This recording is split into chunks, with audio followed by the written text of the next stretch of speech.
அங்கே இல்லைங்க அவங்களுக்கு ஜோடி இல்லைன்னு சொல்லிட்டாரு எங்கள் இயக்குனர் ராமநாராயண் சார்.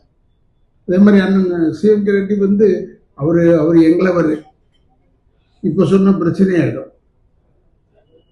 ஏன்னா இப்போ அந்த பிரச்சனை ஓடிட்டு நேரத்தில் நம்ம இதை சொல்ல தேவையில்லைன்றதுக்காக அன்பு சகோதரர் சிஎம்கே ரெட்டி அவர்களுக்கும், மேலும் மாஸ்டரை பற்றி சொல்ல தேவையில்லை. செல்வம் மாஸ்டர் வந்து நான் நினைச்ச கூப்பிட்டா வந்துடுவார் போல இருக்குன்னு கூப்பிட்டு பார்த்தேன். விலைவாசியை பார்த்தோன்னு ஐயோ வேணாம் சாமி, ஏன்னா நமக்கு அடிக்கிறதுக்கு தானே ஒரு ஆள், அது நம்ம பார்த்துக்கலாம்னு சொல்லிட்டு. ஆனால் இவங்க யூனியன் எல்லாமே நம்ம நுழையவும் முடியாது, அது ஒரு கஷ்டம். அவருக்கும் என்னெல்லாம் எப்பயுமே வியப்பில் ஆழ்த்தி கொண்டிருக்கும் என்னுடைய அன்பு இயக்குனர் விக்ரமன் அவர்கள். இப்போ கூட அவர் வந்து உடல்நிலை சரியில்லைன்னா கூட கவலைப்படலை, இந்த ஃபங்க்ஷனுக்கு வந்திருக்காரு, அதனால் நான் மிகவும் பாராட்டுகிறேன். அப்புறம் இந்த தம்பி இல்லை ஜெகனை பார்த்து சொல்லிட்டேன் நான். படத்தில் ஒரு இந்த வயிற்றை கிழிச்சு வைரமெல்லாம் எடுப்பாங்கடா, என்ன படம்டா அப்போ சொன்ன ஆயன்னு சொன்னான். நான் உண்மையை ரொம்ப பிரதாபப்பட்டேன் அவரை பார்த்து. ஆனால் அவன் பயங்கர வாள்ன்றது எனக்கு நல்லா தெரியும். அதே மாதிரி இப்போ அண்ணன் இருக்காருன்னா அவர் பாட்டெல்லாம் வந்து இந்த மண் வாசனை கெடாமல் இருக்கும் அந்த பாட்டு. அதனால் அவரும் இன்னைக்கு நல்ல புகழ் உச்சியில் இருக்கிறார்.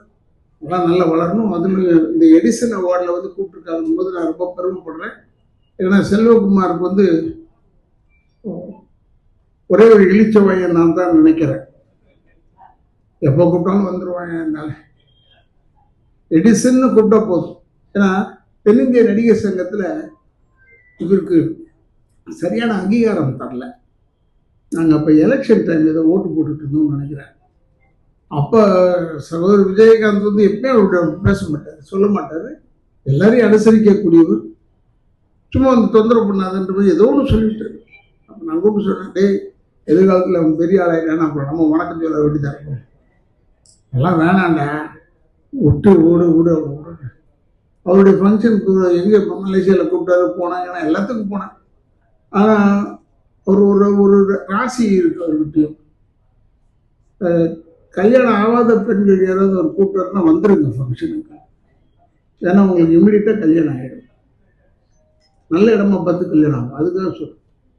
ஏன்னா நான் கண்கூடாக பார்த்தேன். நான் சொல்றது மலேசியா பற்றி சொல்கிறேன், அவருக்கு தெரியும் யார் அந்த பெண்மணி, அதெல்லாம் தெரியும். எதுக்கு சொல்கிறேன்னா ஒரு நல்ல உள்ளம் படைத்த மனிதர்.